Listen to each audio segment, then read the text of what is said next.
বিতর্ক যেন পিছুই ছাড়ছে না বলিউড অভিনেত্রী উর্বশী রাউটেলার।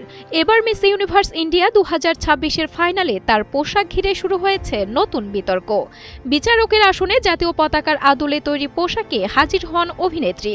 সেই পোশাকের ছবি ও ভিডিও সামাজিক যোগাযোগ মাধ্যমে ছড়িয়ে পড়লে শুরু হয় সমালোচনার ঝড়। উর্বশীর পরনে ছিল ভারতের জাতীয় পতাকার ৩ রং গেরুয়া, সাদা ও সবুজ। পোশাকের মাঝখানে ছিল নীল অশোক চক্রের প্রতিকৃতি, সঙ্গে সোনালী ঝালর। অফ শোল্ডার এই পোশাকের সঙ্গে অভিনেত্রীর সাজে ছিল বড় হীরের কানের দুল, রূপালী চুড়ি, সাথে ভারী আংটি। একমাত্র স্মার্ট সিটি বসুন্ধরা, আধুনিকতায় এক ধাপ এগিয়ে। উর্বশীর পোশাকটি নিয়ে সমালোচনায় মেতেছেন নেটিজেনরা।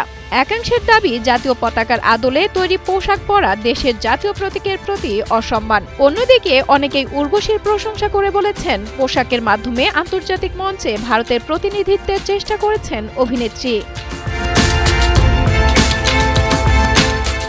বিতর্কের মধ্যেই পোশাকটি নিয়ে মুখ খোলেন উর্বশী। অভিনেত্রীর ভাষ্য, তিনিই ভারত, নিজেকে ভারতের প্রতিচ্ছবি হিসেবেই দেখছেন তিনি।